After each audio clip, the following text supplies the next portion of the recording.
श्री शिवाय नमस्तु भयम। दोस्तों, जैसा कि आप सभी लोग जानते हैं कि 27 जनवरी 2026 यानी मंगलवार को पड़ रही है माघ मास की शुक्ल पक्ष नवमी तिथि। और दोस्तों, यह वह तिथि है जो माघ मास में पड़ने वाली सबसे बड़ी तिथि है, क्योंकि यह मंगलवार के दिन पड़ रही है और इसका बहुत ही बड़ा और विशेष महत्व होता है। पूज्य गुरु जी ने कहा है कि अगर कभी भी मौका लग जाए और माघ महीने की नवमी तिथि मंगलवार को पड़ जाए तो आप लोगों को एक छुटकी काला तिल वाला उपाय तो अवश्य ही करना चाहिए। इन दोनों का संयोग बहुत ही कम आता है। इसी के साथ में गुरु जी ने अपनी शिव पुराण कथा में बताया है कि इस दिन आपको एक छुटकी काला तिल वाला उपाय तो आपको अवश्य ही करना चाहिए, क्योंकि ऐसा दिन पूरे साल में सिर्फ एक ही बार आता है। और दोस्तों, आप सभी लोग जानते हो कि मंगलवार नवमी तिथि का अगर सबसे बड़ा कोई उपाय है तो वह एक छुटकी काला तिल वाला उपाय है। तो दोस्तों, मंगलवार नवमी तिथि के दिन आप लोगों को इस एक छुटकी काला तिल वाला उपाय को जरूर करना है। बहुत सारे लोग होंगे जिन लोगों ने इस उपाय को ना किया हो, मतलब पूरा साल निकल गया, उन्होंने किसी भी दिन इस छुटकी काला तिल वाला उपाय को न किया हो। पर दोस्तों, आपके पास एक आखिरी मौका बचा हुआ है, जो कि 27 जनवरी मंगलवार नवमी तिथि के दिन है। इस दिन आप लोगों को इस वाले उपाय को जरूर कर लेना है। भले ही आपने पूरे महीने भर इस उपाय को न किया हो, पर अगर आपने इस महीने के मंगलवार नवमी तिथि के दिन अगर इस वाले उपाय को कर लिया तो आपको इस उपाय को करने का वह फल मिलेगा जिसकी आपने कभी कल्पना भी नहीं करी होगी। इसीलिए आप लोग इस वाले उपाय को एक बार जरूर कर लेना है, ताकि आप लोगों के हाथ से यह मौका ना जा सके और आपको इस उपाय को करने का फल मिल सके। दोस्तों, यह उपाय पंडित जी ने अपनी अभी की ही श्री शिव महापुराण की कथा में बताया है। उपाय को आज हम आपको बहुत अच्छे से समझाने वाले हैं। इस वीडियो को देखने के बाद इस उपाय को समझने के लिए आपको कोई और वीडियो को देखने की जरूरत नहीं पड़ेगी। तो चलिए दोस्तों, उपाय को शुरू करते हैं। देखिए, यह इस माघ महीने के मंगलवार नवमी तिथि के दिन यह इतना खास होता है, इतना महत्वपूर्ण होता है। देखा गया है कभी कभी बड़े बड़े पूजा पाठ अनुष्ठान से जो मनोकामना पूर्ण नहीं होते, वह माघ महीने की मंगलवार नवमी तिथि के दिन एक छोटे से उपाय करने से ही आपकी मनोकामना पूर्ण हो है। और बहुत सारे लोगों ने इस उपाय को किया भी है और उनको इस उपाय को करने का फल भी जरूर मिला है। अगर आप लोग भी इस उपाय को करना चाहते हैं तो आप इस उपाय को पहले अच्छे से समझ लेना, सुन लेना, उसके बाद करना। आपको इस उपाय का फल जरूर मिलेगा।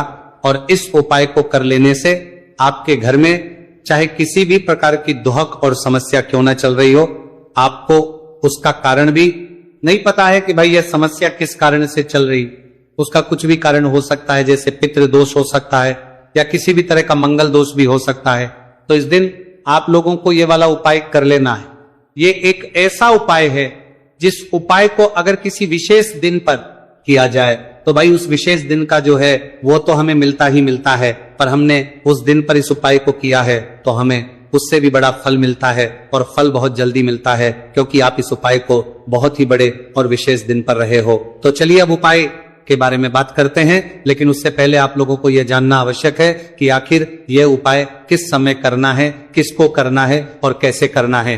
तो चलिए हम आगे आपको वीडियो में एक एक करके बता देते हैं। लेकिन उससे पहले अगर आप लोग हमारे चैनल पर पहली अगर बार आए हैं या फिर मेरी आवाज आज पहली बार सुन रहे हैं तो हमारे चैनल को सब्सक्राइब जरूर कर लेना और इस वीडियो को लाइक करके कमेंट बॉक्स में श्री शिवाय नमस्तु भयम ओम नमः शिवाय जरूर टाइप कर देना।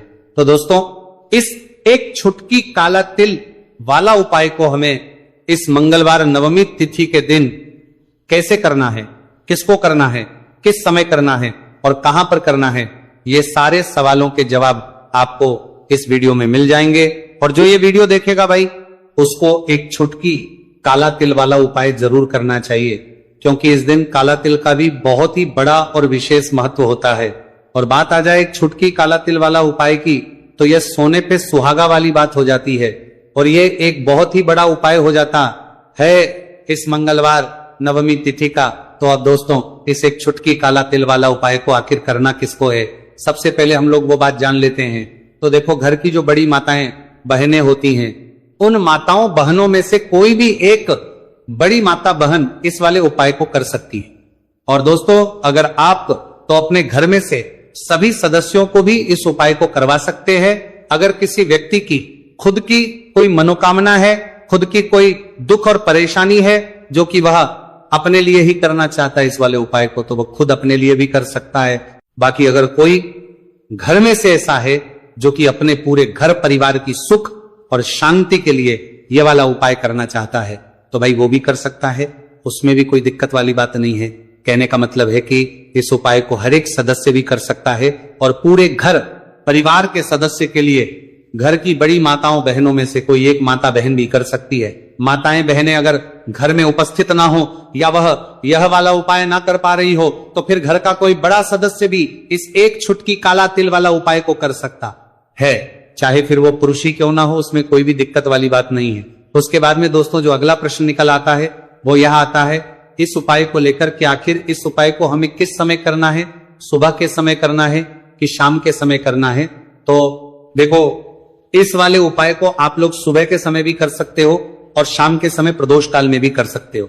अब अगर आप पूछो कि भाई सब सबसे उत्तम समय कौन सा रहेगा इस एक छुटकी काला तिल वाला उपाय को करने का, तो हम आपसे बस यही कहेंगे कि इस उपाय को आप सुबह के समय करेंगे तो ज्यादा बेहतर होगा। बाकी अगर प्रदोष काल शाम के समय भी करेंगे तो भी अच्छा होगा, उसमें कोई भी दिक्कत वाली बात नहीं है। तो अब दोस्तों जो अगली सबसे बड़ी और महत्वपूर्ण बात आती है वो ये आती है कि सुबह अगर हम उपाय को करेंगे तो हमें कितने बजे से लेकर कितने बजे तक के बीच में करना है, और शाम के समय प्रदोष काल में करेंगे तो हमें कितने बजे से लेकर कितने बजे के बीच में करना है। तो देखो सुबह जितनी जल्दी हो सके आप उपाय को करने की कोशिश करना कि अगर किसी कारणवश लेट भी हो जाओ, थोड़ी देर भी हो जाए तो 10 या 11 बजे तक भी आप उपाय कर लेना, पर 12 बजे से ज्यादा देरी ना हो, ठीक है, इस बात का ध्यान रखना। उसके बाद में दोस्तों अगर शाम के समय प्रदोष काल की बात करें, प्रदोष काल का जो समय है होता है वो शाम के 6 बजे से शुरू हो जाता है, मतलब शाम के 6 बजे से लेकर 7 बजे के बीच का जो समय होता है यह समय प्रदोष काल का समय होता है। तो आप उपाय को 7 या 8 बजे के बीच में भी कर सकते हो, मतलब शाम के 6 बजे से रात 8 बजे के बीच में आप कभी भी इस वाले उपाय को कर सकते हो, उसमें कोई भी दिक्कत वाली बात नहीं है। देखिए यदि आपके जीवन में संकट बहुत ही अधिक चल रहे हैं, समस्याएं बहुत ही अधिक चली हो, एक एक रूप खर्च करने आपको बस ओढ़ रहा है, भूमि से जुड़ी हुई कोई भी समस्या हो या फिर आपके विवाह से जुड़ी हुई कोई भी समस्या हो या आपके व्यापार से जुड़ी हुई कोई भी समस्या हो, तो आपकी ये सारी समस्या इस मंगलवार नवमी तिथि के दिन समाप्त होने वाली है। तो चलिए दोस्तों जानते हैं उस विशेष उपाय के बारे में। देखिए इस वीडियो में हम पूज्य गुरु जी द्वारा बताए गए 3 बहुत ही चमत्कारिक उपायों के बारे में जानेंगे। देखिए ये जो उपाय है आपके जीवन से दुर्भाग्य का तो अंत करेंगे ही, साथ ही साथ यदि आपके जीवन में धन की समस्या चल रही है तो वह सभी भी आपकी समाप्त हो जाएंगी। देखिए गुरु जी ने बताया है कि जब भी मंगलवार नवमी तिथि का दिन पड़े तो हमें कर्ज मुक्ति के लिए कुछ उपाय करने चाहिए। इसी के साथ हमें धन प्राप्ति, भूमि से जुड़े कार्यों और विवाह के लिए भी उपाय करने चाहिए। तो चलिए दोस्तों जानते हैं गुरुजी द्वारा बताए गए सबसे पहले उपाय के बारे में। देखिए यह उपाय विशेषकर उन लोगों को करना है जिनकी भूमि से जुड़ी कोई भी समस्या चल रही हो, यानी कि उनकी भी जमीन से जुड़ी हुई समस्या चल रही है, यानी कि जो लोग मकान खरीदना चाहते हैं या फिर उनका खेत से जुड़ा कोई भी केस चल रहा है, या फिर जिनके भी विवाह में विलंब हो रहा है, या फिर जिन भी लोगों के जीवन में कर्ज बहुत ही अधिक बढ़ने लगा है, कर्ज जो है वो चुका नहीं पा रहे हैं, तो गुरुजी ने कहा है कि ऐसे लोगों को यह उपाय करना चाहिए। देखिए इस उपाय के लिए आपको थोड़े से काले तिल ले लेने हैं। देख आपको मात्र एक चुटकी काले तिल ले लेने हैं। इसी के साथ में आपको थोड़ा सा शहद ले लेना है। फिर सबसे अंत में आपको एक लोटा शुद्ध जल ले लेना है। तांबे के पात्र के अंदर आपको अपने घर से शुद्ध जल ले लेना है और इन सभी सामग्रियों को आपको लेकर के पहुंच जाना है। भगवान शिव के मंदिर में देखिए पूज्य गुरुजी ने बताया है कि इस उपाय को आप सुबह से लेकर के शाम तक किसी भी समय में कर सकते हैं। देखिए मंदिर पहुंचने के आप जो काले तिल लेकर के गए थे उनमें आपको थोड़ा सा शहद लगा लेना है। देखिए आप जो शहद लेकर के आए हैं उस शहद में आपको ये काले तिल अच्छे से डुबो देना है और शहद से युक्त ये जो काले तिल हैं इन्हें आपको शिवलिंग पर अर्पित कर देने हैं, या फिर आपको शिवलिंग के चारों तरफ अच्छे से काले तिल का लेपन कर देना है। पूज्य गुरुजी ने बताया है कि लेपन करते समय यदि आपके जीवन में कर्ज से जुड़ी समस्याएं चल रही हैं लेपन करते समय आपको आर्यन मुक्तेश्वर महादेव का स्मरण करना है, या फिर आपके जीवन में विवाह से संबंधित या फिर जमीन से संबंधित कोई भी समस्या चल रही है, तो फिर आपको मंगलेश्वर महादेव का स्मरण करना है। इसके बाद जो आप जल लेकर के आए हैं उसे आपको धीरे धीरे शिवलिंग पर अर्पित कर देना है, तथा आपको लगातार शिव महापुराण के मूल मंत्र श्री शिवाय नमस्तु भयम, इस मंत्र का जाप करते रहना है। पूज्य गुरुजी ने बताया है कि सिर्फ एक मंगलवार नवमी तिथि ये उपाय करके देखना, और आप स्वयं देखेंगे कि 2 से 3 महीने के अंदर आपके जीवन से जुड़ी हुई जो भी समस्याएं हैं, बस सभी समस्याएं बहुत ही जल्द महादेव की कृपा से दूर होने लगेगी। तो दोस्तों, इस प्रकार से आपको ये पहला उपाय ना है। अब हम जानते हैं दूसरे विशेष उपाय के बारे में। देखिए, इस उपाय के लिए आपको एक प्यारी सी बेलपत्र ले लेनी है, इसी के साथ में 1 लोटा शुद्ध जल लेना है तांबे के पात्र के अंदर, और इसी के साथ में आपको थोड़ा सा शहद ले लेना है। देखिए, मंगलवार का दिन है और मंगलवार नवमी तिथि के दिन यदि हम शहद का उपाय करते हैं तो इससे महादेव हमसे बहुत ही अधिक प्रसन्न होकर के हमारी मनोकामना को परिपूर्ण करते हैं। देखिए दोस्तों, यदि आपको बेलपत्र नहीं मिल पाती है तो आप भगवान शिव के शिवलिंग पर जो बेलपत्र छिड़ी हुई होती है उसे शुद्ध जल से धो करके उसका उपयोग कर सकते हैं। तो इन सभी सामग्रियों को आपको भगवान शिव के मंदिर में लेकर के पहुंच जाना है। गुरुजी ने कहा है कि इस उपाय को भी आप सुबह से लेकर के शाम तक किसी भी समय में कर सकते हैं। देखिए, मंदिर पहुंचने के बाद आपके पास जो एक बेलपत्र है, और बेलपत्र की जो सबसे बड़ी वाली पत्ती होती है और उसकी जो चिकनी साइड होती है, उस पर आपको अच्छे से शहद का लेपन कर देना है। यानी कि बेलपत्र की बड़ी वाली पत्ती पर, पूरी ही पत्ती पर अच्छे से शहद लगा देना है। अब देखिए, ये जो बेलपत्र है इसे आपको अपने सीधे हाथ की हथेली पर रखना है, और आपके जो भी कार्य अटक रहे हैं, देखिए बहुत से लोग ऐसे होते हैं जो अपने नौकरी को प्राप्त करने के लिए सालों से तैयारी करते हैं, लेकिन उनको नौकरी नहीं प्राप्त हो पाती है। बहुत से ऐसे लोग होते हैं जो बहुत ही मेहनत करते हैं, धन भक्ति के लिए बहुत अधिक प्रयास करते हैं, लेकिन फिर भी उनको धन प्राप्त नहीं हो पाता है। तो गुरुजी ने बताया है कि जब भी आपको अपने कार्यों में सफलता ना मिले तो फिर आपको मंगलवार के दिन इस उपाय को अवश्य करना चाहिए। देखिए, अब आपको जिस भी कार्य में सफलता प्राप्ति करनी है, उस कार्य को सफल बनाने के लिए आपको महादेव से प्रार्थना कर लेनी है, और फिर ये जो एक बेलपत्र है इसे आपको भगवान शिव के शिवलिंग पर अर्पित कर देनी है। देखिए, बेलपत्र की चिकनी साइड जिस पर आपने शहद लगाए है वह शिवलिंग से स्पर्श रहेगी, और इसकी जो डंडी है वो आपको जलाधारी की ओर रखनी है। इस प्रकार से आपको यह बेलपत्र अर्पित कर देनी है। अब देखिए, आप जो एक लोटा जल लेकर के आए हैं उसे आपको भगवान शिव के शिवलिंग पर धीरे धीरे अर्पित कर देना है। श्री शिवाय नमस्तु भयम, इस मंत्र का जाप करते हुए देखिए, जैसे ही ये जल शिवलिंग से होकर के जलाधारी की ओर बह करके आएगा तो इसे आपको थोड़ा सा अपने सीधे हाथ की हथेली में झेल लेना है। इस जल को आपको अपनी दोनों आंखों पर लगा लेना है, और इस जल का थोड़ा सा छिड़काव आपको अपने शरीर पर कर लेना है।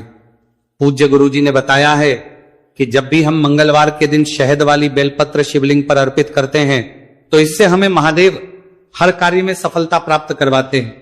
यदि हमें अपनी मेहनत करने के बावजूद भी पर्याप्त मात्रा में सफलता नहीं मिल पा रही है तो गुरुजी ने कहा है कि आपको मंगलवार नवमी तिथि के दिन यह चमत्कारिक उपाय अवश्य ही कर लेना है। अब दोस्तों, हम जान लेते हैं गुरुजी द्वारा बताए गए तीसरे विशेष उपाय के बारे में। देखिए, इस उपाय के लिए भी आपको मात्र 1 लोटा शुद्ध जल ले लेना है तांबे के पात्र के अंदर। फिर इसी के साथ में आपको एक प्यारी सी बेलपत्र ले लेनी है। बेलपत्र आपको ध्यान रखना है कि कैसे भी कटी हुई, खंडित नहीं होनी चाहिए। अब देखिए, मात्र 2 सामग्री लेकर के आपको भगवान शिव के मंदिर में पहुंच जाना है। पूज्य गुरुजी ने बताया 2 सामग्री है कि ये उपाय विशेषकर उन लोगों को करना है जिनकी कोई भी विशेष मनोकामनाएं जो कई दिनों से परिपूर्ण नहीं हो पा रही है, चाहे वे विवाह से संबंधित हो, नौकरी से संबंधित हो, व्यापार से संबंधित हो, चाहे किसी भी प्रकार की मनोकामना है जो परिपूर्ण नहीं हो पा रही है, तो उसके लिए आपको यह उपाय करना है। देखिए, इस उपाय को भी आप सुबह से की शाम तक किसी भी समय में कर सकते हैं। देखिए, मंदिर पहुंचने के बाद सबसे पहले तो आप बेलपत्र लेकर के आए हैं, उसे आपको अपने सीधे हाथ की हथेली पर रखना है, और आपको महादेव से प्रार्थना करनी है कि हे मेरे महादेव, मेरी ये जो मनोकामनाएं बहुत दिनों से अधूरी है, मैंने कई प्रकार के उपाय कर लिए हैं, कई प्रकार के व्रत कर लिए हैं, लेकिन अभी तक मेरी मनोकामना परिपूर्ण नहीं हो पाई है। तो उस मनोकामना को परिपूर्ण करने के लिए प्रार्थना करनी है और ये एक बेलपत्र आपको शिवलिंग पर अर्पित कर देनी है। देखिए बेलपत्र की जो चिकनी साइड है वो शिवलिंग से स्पर्श रहेगी और इसकी जो है वो आपको जलाधारी की ओर रखनी है। इस प्रकार से आपको ये बेलपत्र अर्पित कर देनी है। इसी प्रकार से आपको यह बेलपत्र अर्पित करनी है।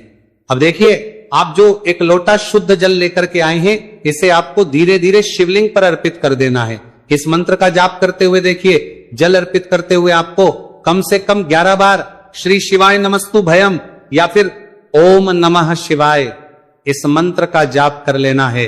पूज्य गुरु जी ने बताया है कि जो भी व्यक्ति 27 जनवरी मंगलवार नवमी तिथि के दिन शिवलिंग के सामने इस उपाय को करता है तो उसकी जो भी मनोकामना है वह महादेव की कृपा से निश्चित ही परिपूर्ण हो जाती है। तो दोस्तों ये थे पूज्य गुरु जी द्वारा बताए गए कुछ बहुत ही खास उपाय।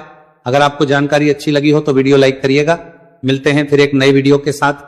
श्री शिवाय नमस्तु भयम।